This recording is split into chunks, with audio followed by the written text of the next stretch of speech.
When I asked why he had made a family card for his in-laws, James laughed and said, "Because they're my family.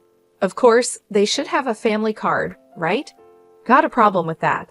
He added, "If you knew who took you in when you were all alone, you wouldn't say such things, would you?" I was surprised by his bold tone, which was new to me. Was James always like this? He continued, "If you're thankful, you should do more for my family. Then I'll consider you part of the family. Until then, you're on a trial period." I had never heard of a trial period in marriage. James went on, "See, I was quiet. In other words, you're not fully part of the family yet. If you don't like it, you can leave anytime. For now, our family is just the 6 of us." I was shocked. After that, I immediately canceled all our joint credit cards and moved out. My name is Olivia Cook, 30 years old. I'm a freelance illustrator. I used to work as a designer for a big advertising agency, but started on my own 5 years ago when I got married. Now, I work from home. My parents died in an accident when I was young. I was raised by my maternal grandparents, but moved back to my parents' apartment near the city center for college. I've been living there ever since. I met my husband James at an Italian restaurant where he worked. It was a nice place with reasonable prices and good food, so my colleagues and I often went there. That's when James, the handsome waiter, became a topic of conversation. Indeed, he was good looking. The manager once joked that a lot of the regulars came just to see James, and I could see why. I won't deny that. I became one of James's fans because I thought he was really cool. He really stood out. For some reason, we quickly became closer and soon, people were calling us a couple. Surprisingly, we ended up getting married. I don't remember much about that time. It's almost like I was in a daze. When I snapped out of it, I was married to a man I was calling my husband. But I loved James then and was happy when we got married. I quit my job as a designer at the company and started working independently. It was a friendly departure, and I continued the same kind of work, but on my own. James kept his job at the Italian restaurant, working different hours, sometimes late into the night. It became hard to work as usual, and I had always wanted to work independently, so I decided to go for it. "It's a good idea, Olivia. It'll be easier for you, and it's great to keep doing what you love." James supported my decision. That's how our life as newlyweds began. We both didn't care for flashy things, so we decided not to have a wedding ceremony and just officially registered our marriage. We met each other's families briefly, and that was it. James went to work, and I worked from home and did the household chores. Our schedules were irregular, but we kept in touch and waited to have meals together when we were both homes. It was a happy, simple life, and I thought, marriage is nice. But about a year after we got married, everything fell apart. "My family wants to come over. Is that okay?" James asked one day. Of course, I said it was fine. I had only met and briefly talked to James's family at our initial meeting, so I thought this was a good chance to get to know them better. Having lost my parents at a young age, I always admired James's large family. But when his family of 5 arrived, I was left speechless. "Hey, which room is mine?" his sister asked as soon as she walked into our house. James's sister, who is 35 years old and 3 years older than both James and me, worked at a local supermarket. I was shocked by her rude behavior, so different from the polite greeting she gave me when we first met. James's 22-year-old sister was also there, but she was quiet and just stood there without saying a word. I remember she barely spoke when we first met. Hurried by James's sister, I showed the 2 sisters to the guest room and James's parents to the room that used to be my parents' room. It was the only Japanese-style room in the apartment, so I thought it would be best for them. After settling into their rooms, James's sister announced, "Well, since we're going to be living here together, you better start serving our family properly." I was confused by what she meant, but when I looked at James for help, he just laughed in a way I had never seen before. It turned out his family had given up their own home and moved into my apartment without telling me. "Sorry, our family home suddenly had to be vacated, and they had nowhere to go," he explained. "I wish he had told me earlier. I had thought it was just for a day or 3, and this was really inconvenient. When I mentioned this to James, trying not to upset him, he looked down and apologized. Please, just until they find somewhere else to go, he pleaded. I couldn't say no.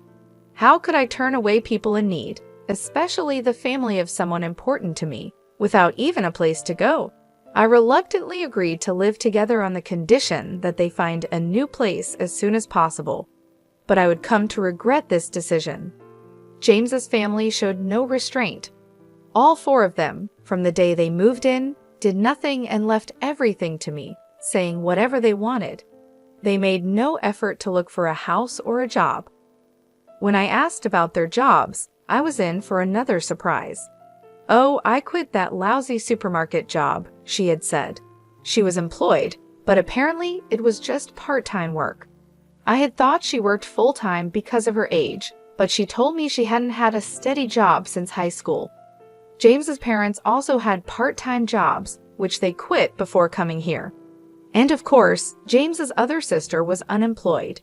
She had claimed she was a student, but that was not true. Why should I work when I've become part of a wealthy family? She asked. When I asked who she was talking about, I got another shocking reply. You, of course. You got a big settlement and insurance money from your parents' accident, and you don't even have a mortgage on this apartment.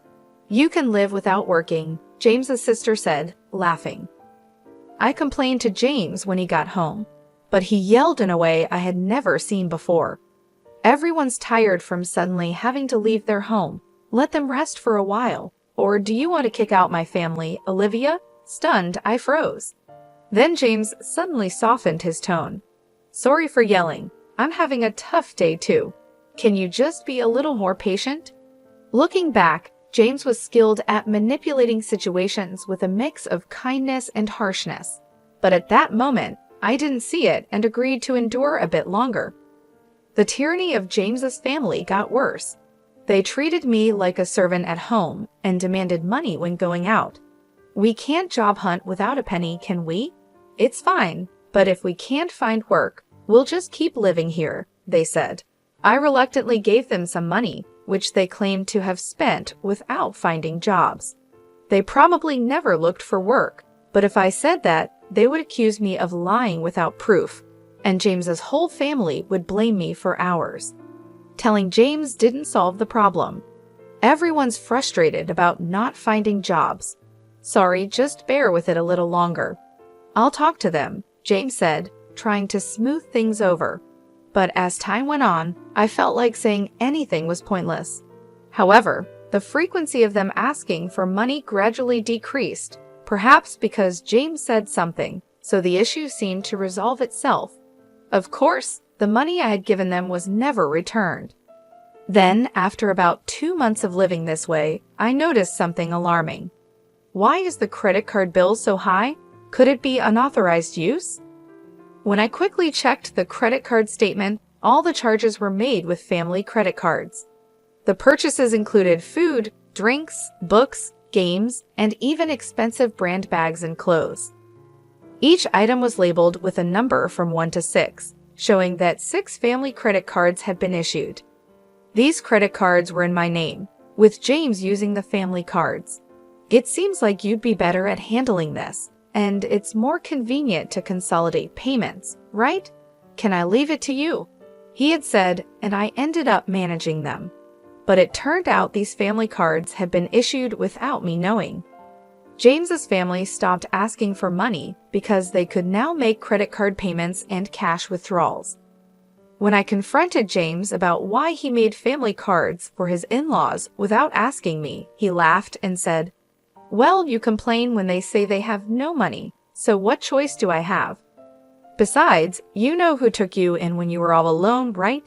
Can you really say such things to the important family of your benefactor?" I was stunned into silence by his bold tone, unlike anything I had heard before. Was James always like this? If you're grateful, you should serve my family more. Then I'll acknowledge you as family too. Until then, consider it like you're on a trial period, he continued. I had never heard of a trial period in marriage. Seeing my silence, James pressed further. This means you're not yet an official family member. If you don't like it, you can leave anytime. Right now, it's just the 5 of us in our family. Useless parasites, get out. That's when I realized James's true nature. I felt as if all the blood had drained from my body. Shocked, I considered divorcing James. In fact, I began to wonder why I had married James in the first place.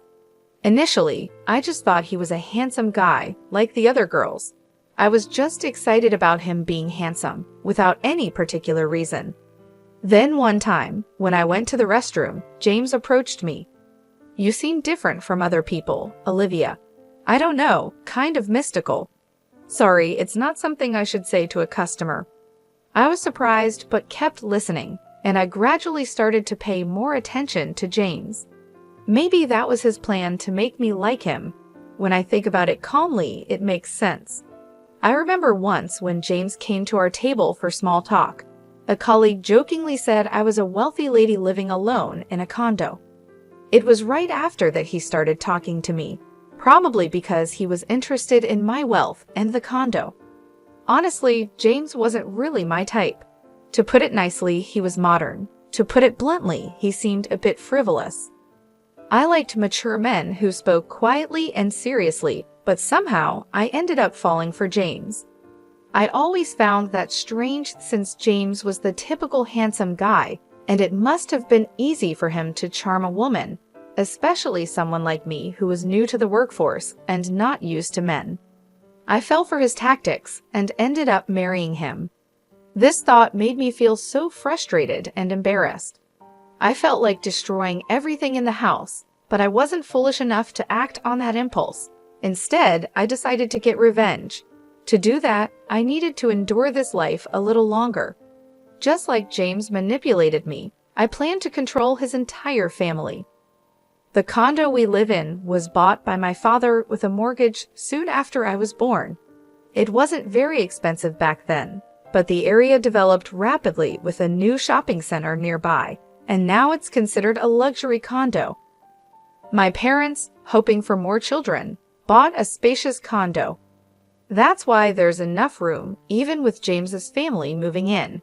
But even with its decent size, having James's family around is a nuisance for me, especially working from home. I'm enduring this only for the sake of revenge. As James's sister said, there's no mortgage payment for this condo. When I was 4, both of my parents died in a car accident. They were coming back from my paternal grandfather's funeral when they collided with a speeding car on the freeway. That day, I was supposed to go with my parents, but I caught the flu that was going around and had a high fever. So my maternal grandparents came to the condo where we lived with my parents to take care of me, leaving me as the only one who survived. The mortgage payments were covered by the group credit life insurance, so the only housing costs I pay are the management fees and property taxes. James, seeing the amount, said he would contribute just a bit more than that to our household expenses. There's no mortgage, so if I put in that much, we should manage with Olivia's income, right? We'll each use our own earnings for personal expenses. Sounds good, doesn't it? I agreed, thinking maybe he was right. Until then, I had been paying for everything by myself, so I thought his contribution would lighten my load. Looking back, it was foolish, but at the time, I was blinded by my love for James and just went along with whatever he said. James probably thinks he's the head of the household and the one supporting me, which is why he can so easily call me a parasite. But in reality, it's different.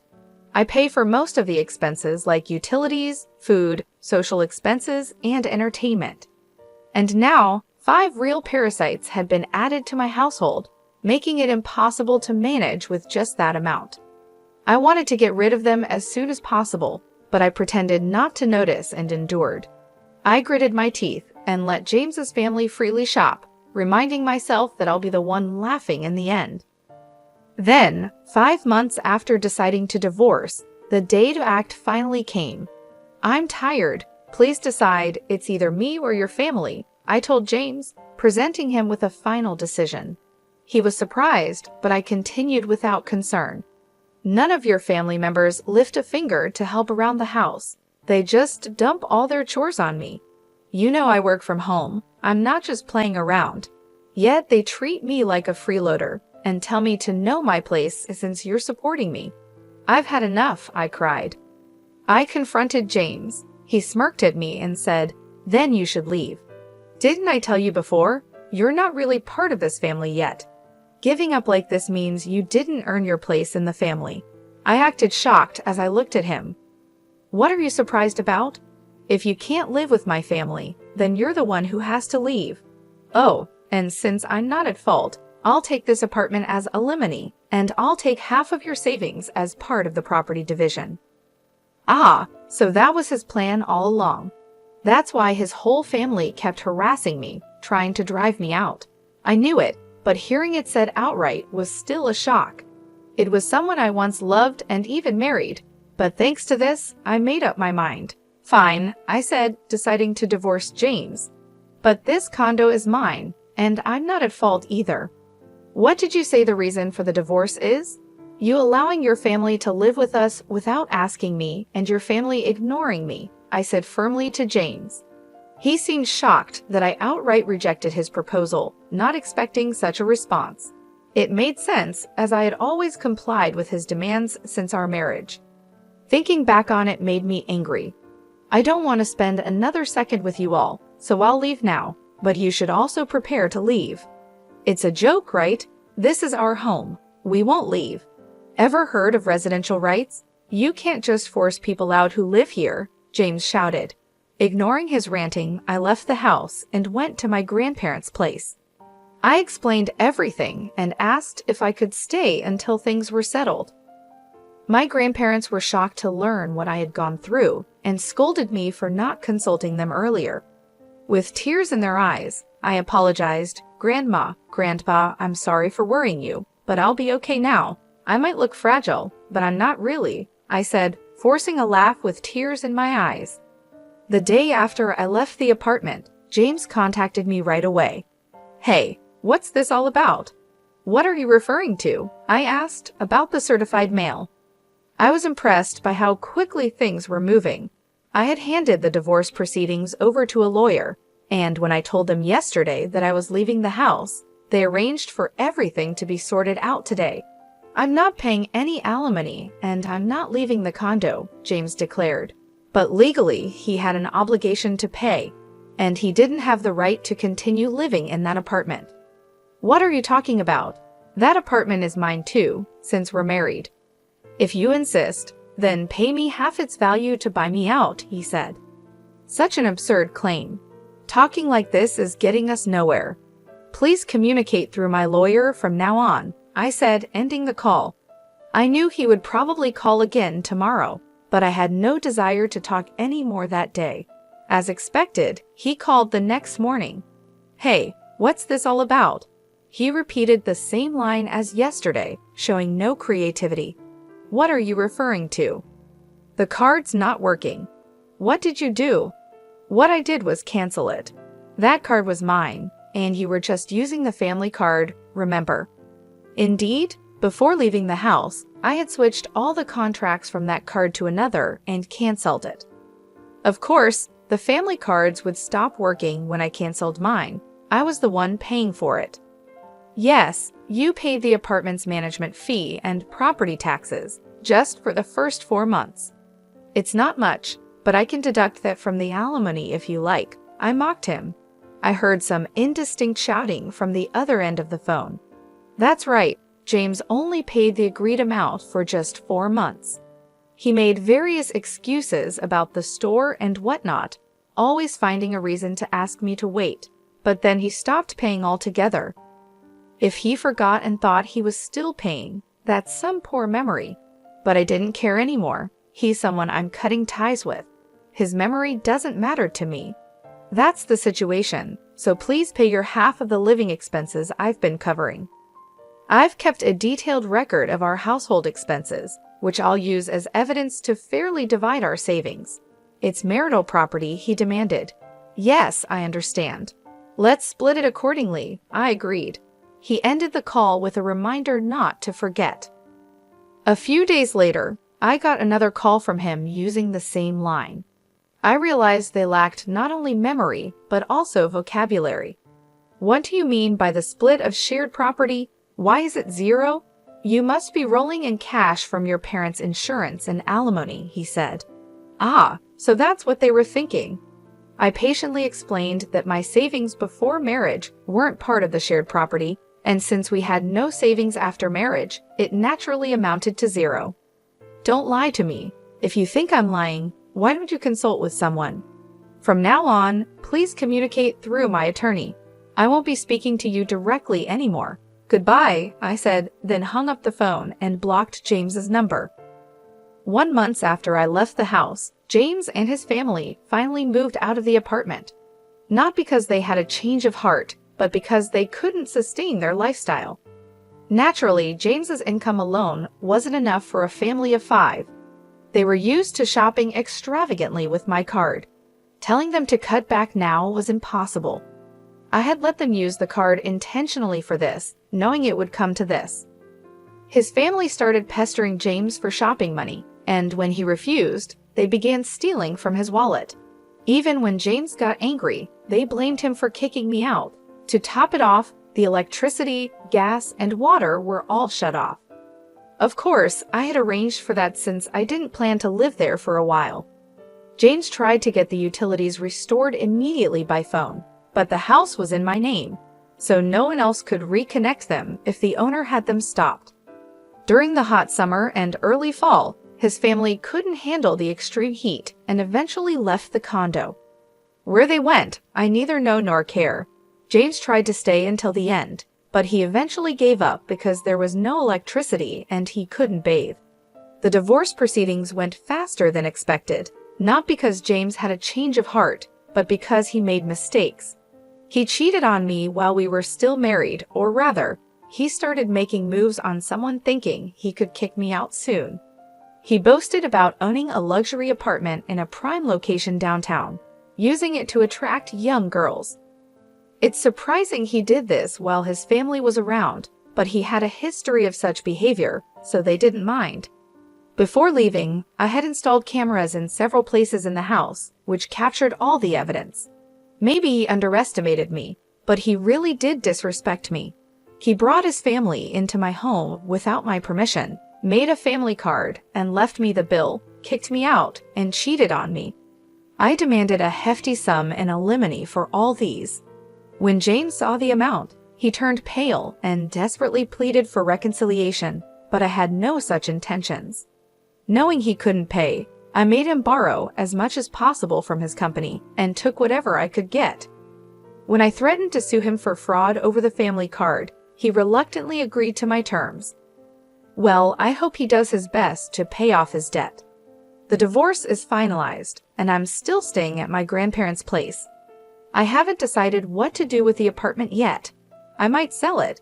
I treasured it because my parents left it to me, but since they passed away when I was very young, and I have no memories of them, plus all this has happened, I think they'd understand if I let it go. My work as an illustrator is picking up. I might live alone again, but it's a good time for that. I can work just fine staying at my grandparents'. I'll depend on them a little longer, then move forward with strength.